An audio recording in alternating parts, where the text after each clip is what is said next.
આ દ્રશ્યો રાજકોટ જિલ્લાના છે। જિલ્લામાં અલગ અલગ 11 કેન્દ્રો પર ખરીદી કરવામાં આવી, જે ખેડૂતોને SMS દ્વારા જાણ કરવામાં આવી હતી। તે ખેડૂતો માલ લઈને પહોંચ્યા હતા। પારદર્શિતા જાળવવા માટે તમામ ખરીદ કેન્દ્રો પર CCTV કેમેરા પણ લગાવવામાં આવ્યા। રાજકોટના જૂના યાર્ડ ખાતે પ્રથમ દિવસે વ્યવસ્થાના ભાગરૂપે 3 જેટલા વાહનો મંગાવવામાં આવ્યા છે। આ તસવીર ગીર સોમનાથની છે। વહેલી સવારથી ખેડૂતો ટેકાના ભાવે માલ વેચવા માટે 3 કેન્દ્ર પર પહોંચી ગયા હતા। 10 વાગ્યાના મુહૂર્તમાં ખરીદી શરૂ થઈ। તમામ કેન્દ્રો પર આજે 5 ખેડૂતોને બોલાવાયા।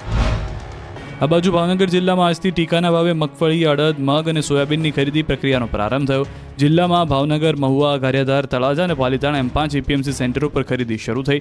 CCTV, વજન કાંટા અને પાણીની વ્યવસ્થા સાથે ખરીદી શરૂ કરવામાં આવી। પ્રથમ દિવસે ખેડૂતોને ફોન દ્વારા બોલાવવામાં આવ્યા। પોરબંદર માર્કેટિંગ યાર્ડમાં ટીકાના ભાવે ખરીદીનો પ્રારંભ કરવામાં આવ્યો। પોરબંદર માર્કેટિંગ યાર્ડ ખાતે કેબિનેટ મંત્રી અર્જુન મોઢવાડિયાએ ટીકાના ભાવે મગફળી ખરીદી પ્રક્રિયાને પ્રારંભ કરાવ્યો।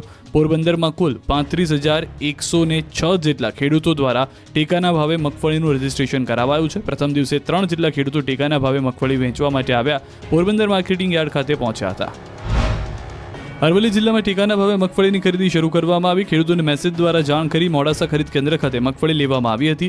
જિલ્લામાં 12 લાખ બારદાનની વ્યવસ્થા કરવામાં આવી। સરકાર દ્વારા પણ ખેડૂતોને 7 દિવસમાં પેમેન્ટ થાય તેવી પણ વ્યવસ્થા કરવામાં આવી છે। ડુંગળીના ભાવ કોડીના થઈ જતા ઘોઘાના ખેડૂતો ખેતરમાં રોટાવેટર ફેરવી દીધું। ભાવનગર સહિત રાજ્યભરમાં કિસાનોને હાલ કસ્તુરી રડાવી રહી છે। ખેડૂતોને અત્યાર સુધી સારા ભાવ ઉપજાવીને હસાવથી કસ્તુરીના ભાવ કોડીના થઈ જતા ખેડૂતોને ખર્ચ માથે પડી રહ્યો છે। ચોકલેટ કરતાં પણ ઓછા થઈ ખેડૂતોને પડ્યા પર પાટ્યા જેવી પરિસ્થિતિ ભાવને લઈને ઊભી થઈ ગઈ છે।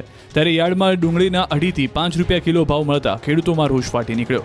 ઘોઘા તાલુકાના કુકડ ગામે ખેડૂતે ડુંગળીના ઊભા પાક પર રોટાવેટર ફેરવી દીધું। મહામહેનતે તૈયાર કરેલા પાક પર રોટાવેટર ફેરવી પાકનો નાશ કરી દીધો।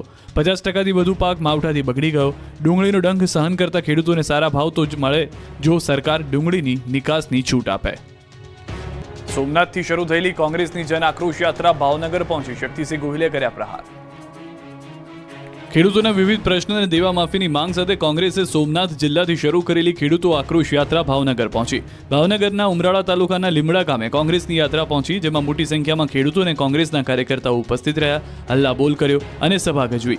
કોંગ્રેસ નેતા શક્તિસિંહ ગોહિલે ખેડૂતોના દેવા માફ કરવાની માંગ કરી। તેમણે પાક વીમા યોજના ફરી શરૂ કરવાની અપીલ કરી। ગુજરાતમાં કમોસમી વરસાદના કહેરથી પાક નિષ્ફળ જવાથી કંટાળેલા ખેડૂતોની પીડાને વાચા આપવા માટે કોંગ્રેસ દ્વારા ગીર સોમનાથના વેરાવળ સોમનાથથી ખેડૂત આક્રોશ યાત્રાનો પ્રારંભ કરવામાં આવ્યો, જેનું દ્વારકામાં સમાપન થવાનું છે।